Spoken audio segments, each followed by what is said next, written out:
Hello, everyone, and welcome to another episode of the Energy Talk podcast. My name is Luvumi Olajide, and I'm excited to present this episode this week because we're having our second conversation about climate activism. And the guest we have today is someone who is not afraid to share opinions. So, since we last recorded this episode, she's been very, very busy. So, this episode was recorded in September, and since then, she has testified before the US Congress and she's attended several climate conventions, and she was a part of the leadership for the global climate strike, which had over 1 million people participating. So it's been a very busy year for her.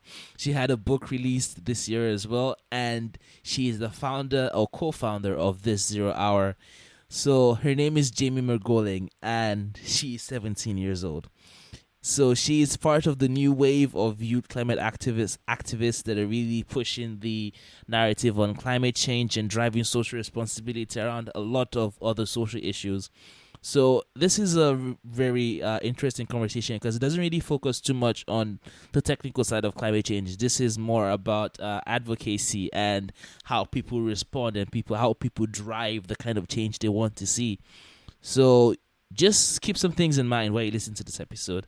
So she just got back from school when we started recording, and you can hear her shuffle some things in the background. So if you take anything away from this conversation, just know that this is a lady who is very, very precise about what she wants to do and has the organization skills and the passion to go for exactly what she wants. So I won't keep you for much longer in this intro.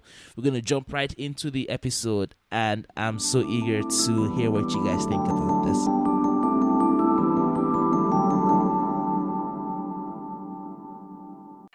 My name is Jamie Margolin. I'm a 17-year-old climate justice activist from Seattle, Washington.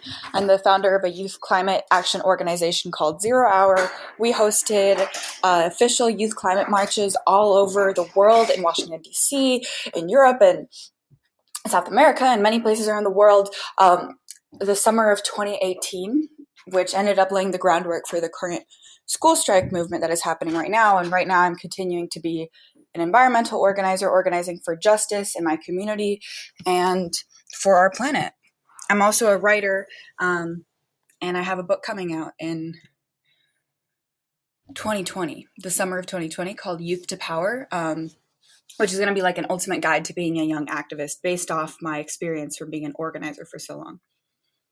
Okay, that's perfect. So could you just give a bit more information about This Zero Hour and when you founded it and how it came about you starting the organization to begin with?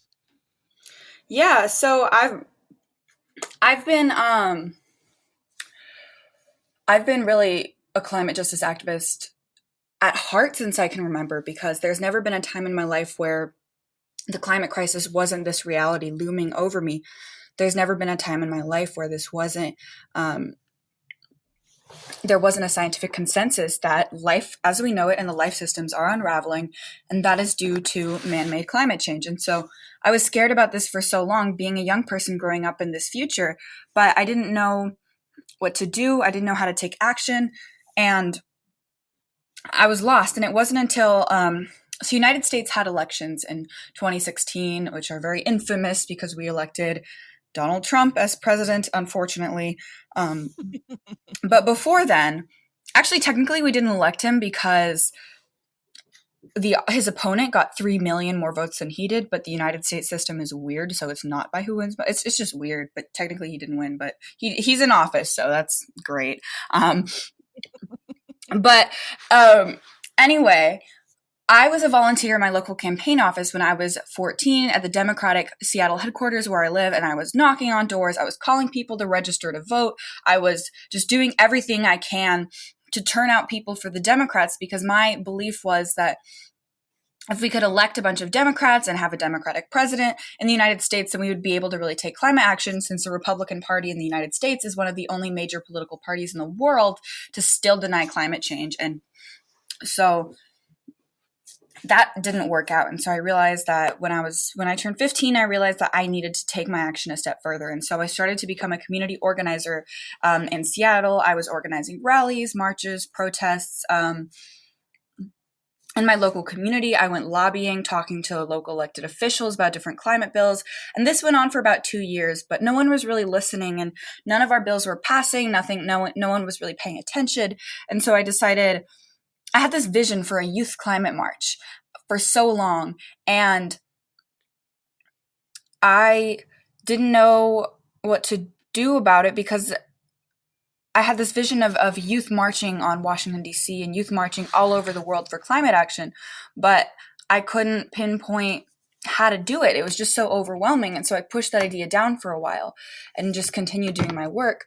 But then the summer of 2017 came along, and there are these massive hurricanes that just ravaged Puerto Rico and Dallas and so many places. And then there are these big wildfires in Canada that blew over the city of Seattle, coating my city in like smog, that we've never had before, because the Pacific Northwest is known for very crisp, clean air, very green, very environmentally friendly.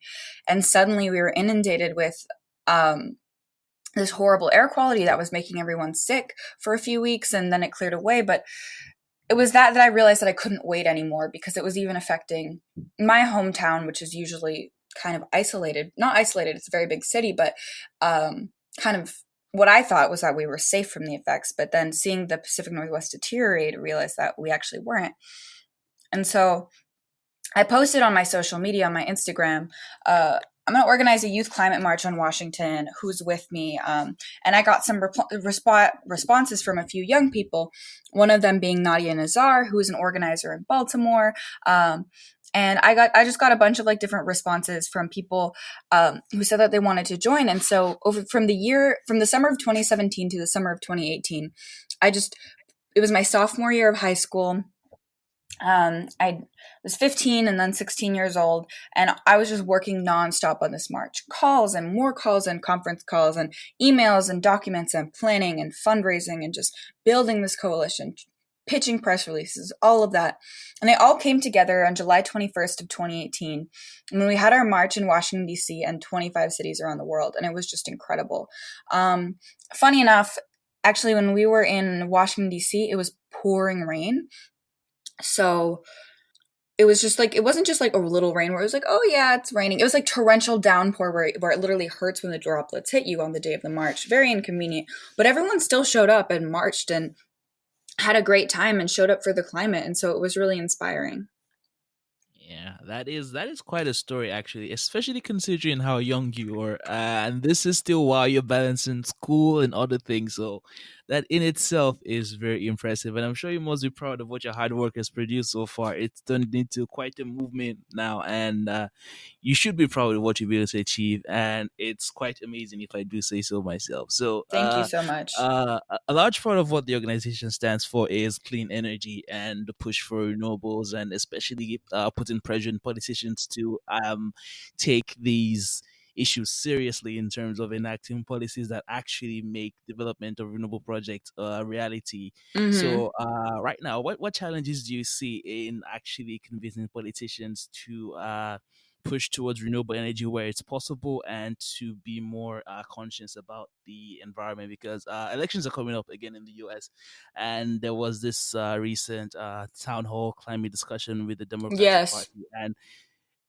people say lots of interesting things, but I think the problem with politicians is like they feel compelled to say something sometimes that they don't necessarily mean. So I'll just let you answer this. What were the challenges in actually making people listen and take it seriously?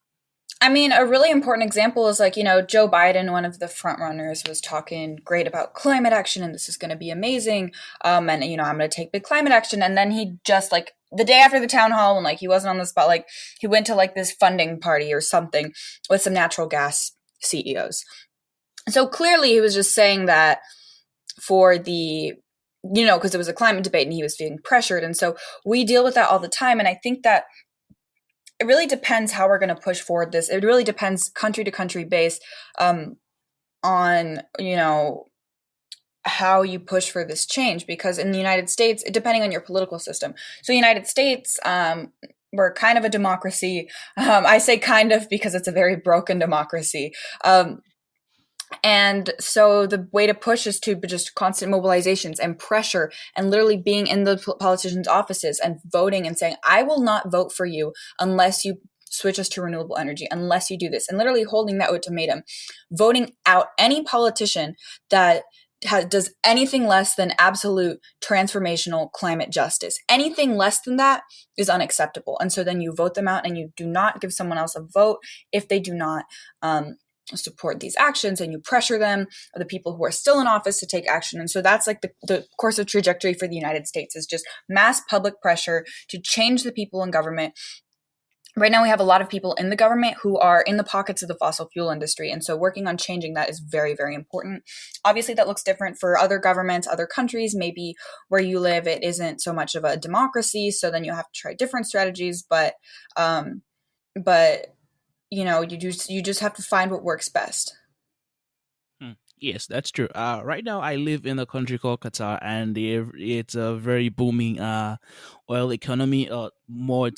Technically speaking, natural gas. And I'm originally from Nigeria, and it's another oil-rich country, but that's just another conversation altogether. But I think what really draws out as the similarity is that the oil industries have turned into major establishments, and they have lots of interest in different places. And when you have lots of controlling interest, that means you have lots of money, and people usually respond to who has the money to fund them and all these things. So that can be very challenging most times. And something interesting as well, how I found you is through your TED talk, which was very, very interesting. I'm sure Mm-hmm. you had lots of conversations about that. But something when I was listening, I initially started with an air of disagreement because I saw the title. I was like, okay, let's hear what this has to say. But you brought up some very, very good arguments, and your arguments were so good that it was difficult to just like dismiss them. But there's one more thing you kind of like pointed to it a little bit in your talk, but it's about consumer about this capitalistic everybody wants to have as much as they can have, and everybody just wants to consume, and that's really what is pushing this unsustainable lifestyle that most of us have, especially in the developed world. In the Amazon right now, the forest is burning, and that's because of Mm-hmm. agricultural developments, and people want lots of beef, and all these things kind of like pile up together. And the base problem is people just want more than they should be having at a specific point. So, what do you think about that? I think that we're conditioned to want more than we have. It's the only way that a lot of these companies survive. With things like food and stuff, you don't really have to advertise because people need food and they need sustenance, and so they're going to go buy that. But with a lot of these other products, like with clothing and technology, you really only need what you have, and maybe a new version every so often. But the way our system is made is to shame us into having anything old, constantly buying new, more, more, more, accumulate, accumulate, accumulate. And that's not just what we're forced to think. That's the way our government and economy works. Our economy works on a basis of just, you have to acquire more and more and build and build. And it's just so unsustainable because our earth is not made with infinite resources. So we cannot live like this. And so that's what's really concerning to me. And we have to be fighting this, but it's very hard to fight it when literally it's what we're all conditioned with. And everyone is conditioned to, at least, I don't know, I can't speak for the whole world, but I can speak for the United States. And we have a very consumeristic capitalist culture that is just consume, consume, buy, take. It's not enough. The bigger, the better. America, we're known for supersizing everything. And it's just that attitude is what's leading to destruction. So I completely agree with you. Okay, so since you're speaking out against capitalism, I have to ask: are you a communist? Because I saw No, in a recent no. I saw in a recent article, interview you had with I think it was the Harvard politics review, and they asked you what was the common criticisms you have, and you brought that out as well, that people usually call you a communist. So how? I am not. So, yes, I'm American, but my mom is from Colombia, South America. So I'm a first generation born in the United States, but my family is actually from South America. And neighbor to Colombia is Venezuela, which is really suffering because of a communist, socialist, whatever government.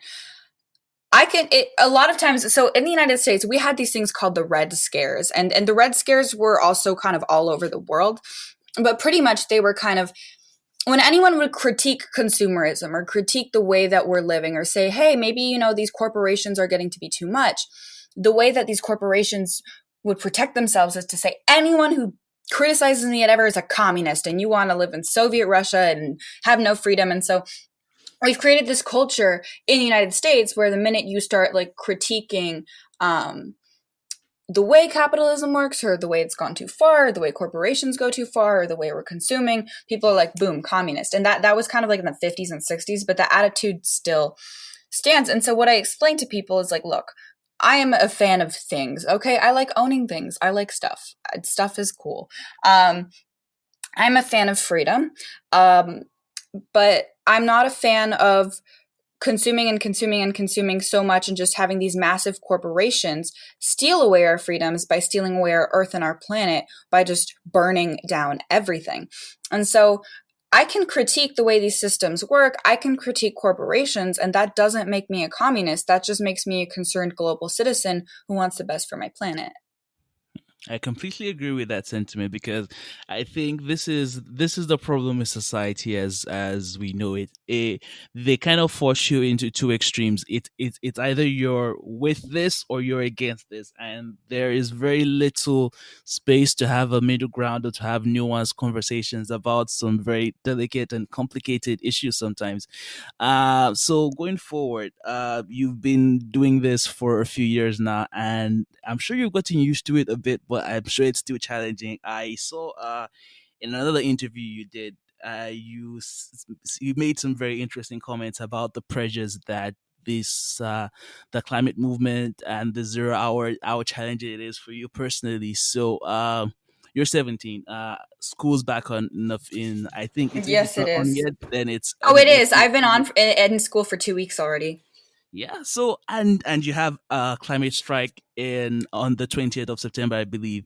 Yes, And yes. we will have to worry about college applications in a few years and all these things. So No, I have to it's worry a about lot. college applications this year. I'm a senior right now in high Oh school. wow.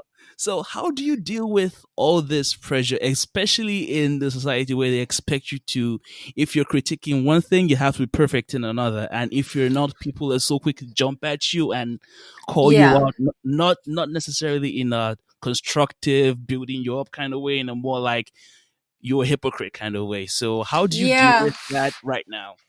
So I think there's two parts to that question. I think I'll deal with the last part and then I'll deal with the first part. In terms of like people calling me a hypocrite, it's so funny because right now on the internet we have this thing called call out culture or cancel culture, where the minute someone does something slightly wrong or slightly out of line with what they preach, boom, you're canceled, you're a hypocrite, you're not valid, and I'm not going to listen to you anymore. And it's kind of like this. It's kind of like I don't know. I'm not religious, but there's a famous quote in the Bible where Jesus was just like, "Whoever hasn't sinned can throw the first stone," and then no one hasn't made a mistake, so no one threw the stones because it's a long story. But pretty much what I'm saying is that no one is perfect, and like it isn't about being a climate justice activist is not about being 100% perfect all the time, never touching plastic in your life, just being the most godly, like perfect activist that you can possibly be. It's okay to mess up. It's okay to take some off days. It's okay to maybe occasionally do something or say something not too crazy, but just like, okay, I'll use some plastic or maybe I eat something that isn't that good for the planet. That's okay every so often. Like it isn't about who can commit the less eco sins or who can be the most true to everything. I mean, obviously be true to your word and that, what I say make mistakes to some extent. I don't mean like go advertise Shell oil and then, oh, I'm a climate activist, like within reason, within common sense. But it's just, you don't need to, the people who say, oh, you're a hypocrite because you've driven in a car, you've flown in a plane, therefore you can't say anything. It's like, well, yes, I am too indeed a human being living in this system. I am trapped in the same system that you are trapped and that we're all trapped, where unfortunately we're not on renewables yet because the systematically is not accessible for me. My community doesn't have that, so I can't use that. So my house is powered by fossil fuels, and I can't do anything about that until we change the system. Yes, like people, just because I fly in planes doesn't mean that I'm a bad climate activist or that you don't listen to anything I say. the United States has very bad and slow public transportation system. So unlike in Europe and a lot of places where it's very easy to get on a train that will get you all the way across countries, we don't have that. And for me, I mean, if I was like a super rich, powerful, I could, I don't know, I could do these things, but I don't have access to that. So if I want to spread my message to another place, I have to get on a plane, and that plane was going to take off whether or not I was on it. So I might as well be on it spreading the message. You have to do what you can within the system that you're forced to be with. You have to work with what you've got, and it's not going to be perfect. You just have to be trying your best. And of course, I try to fly as less as possible. I try to, eat as good as I can.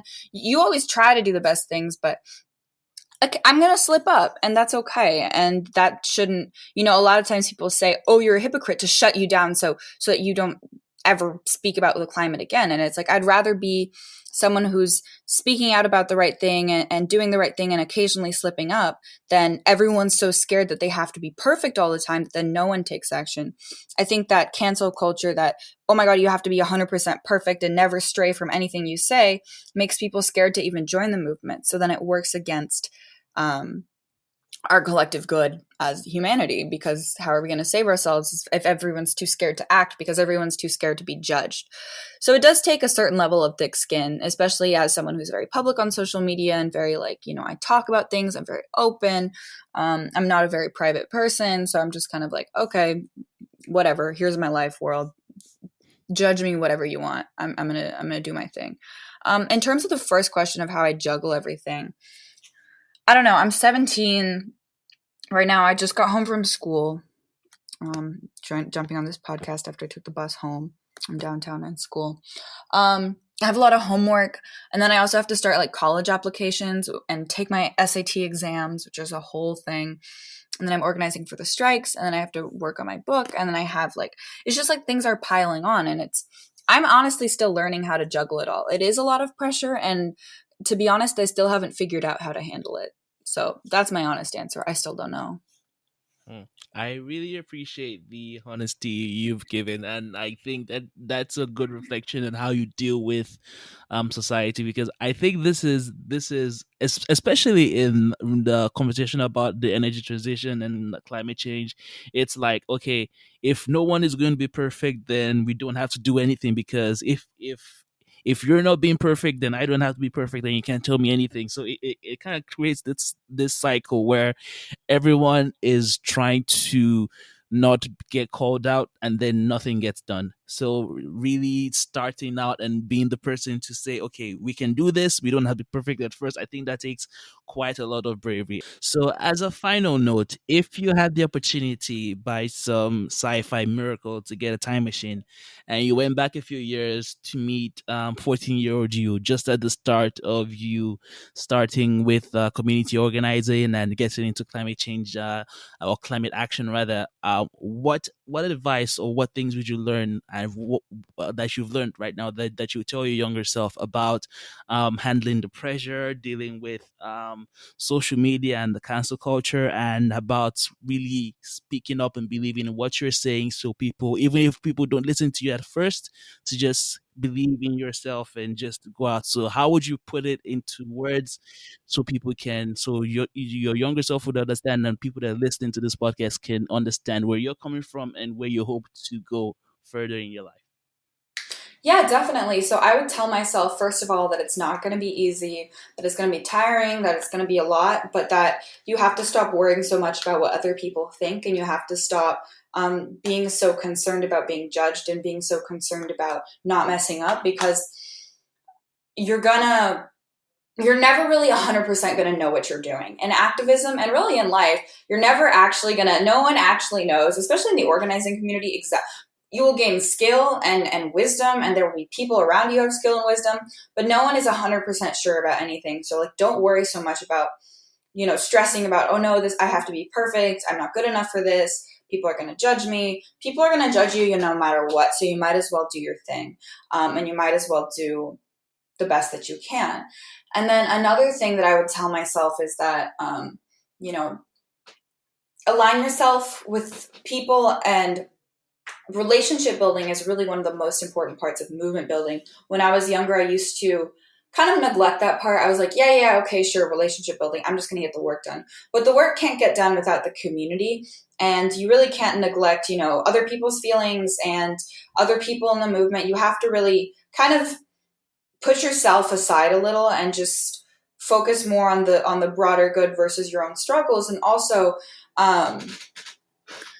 work on building relationships with people, with partner organizations, within people within your own organization, within other folks. Like, you have to learn how to build with people and trust people, because that's the only way that you're going to get anything done. So that's what I would tell myself.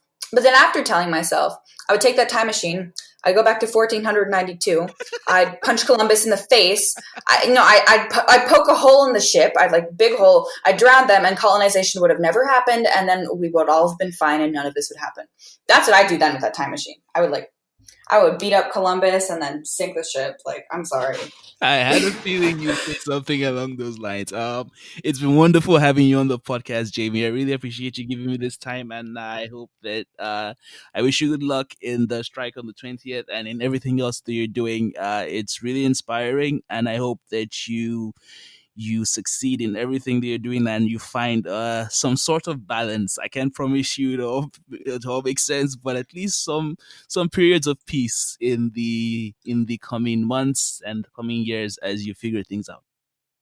Thank you so much. That really means a lot. And if people want to get involved with the movement, you can go to thisiszerohour.org and follow us on social media on Twitter, Instagram, and Facebook at This Is Zero Hour.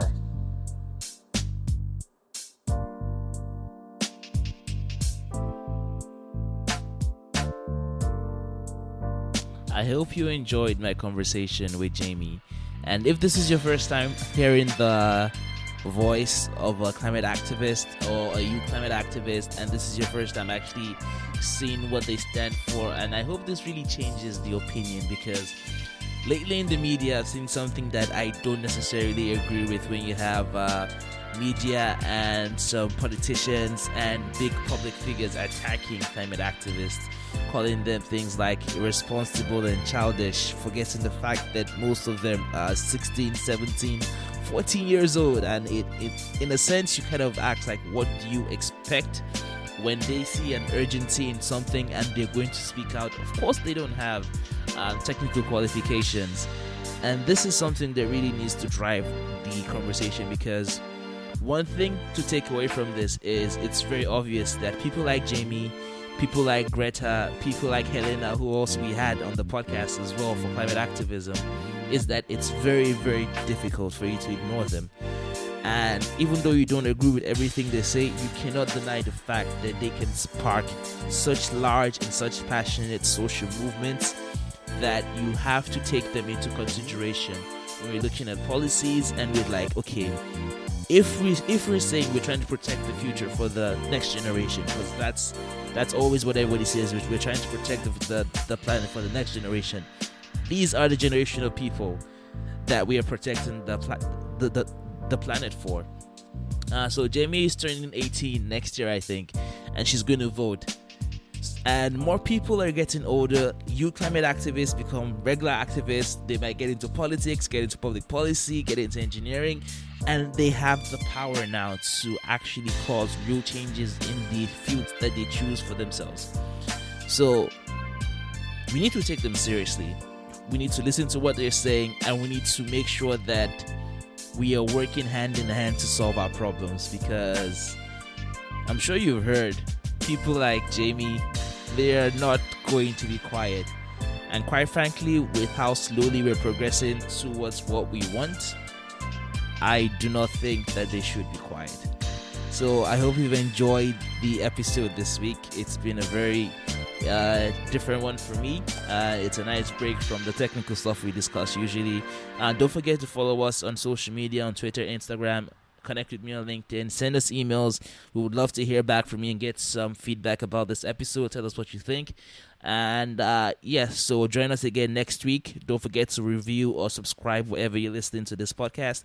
We have another conversation next week, and we hope to see you guys there. So thank you all for joining me, and have a wonderful day.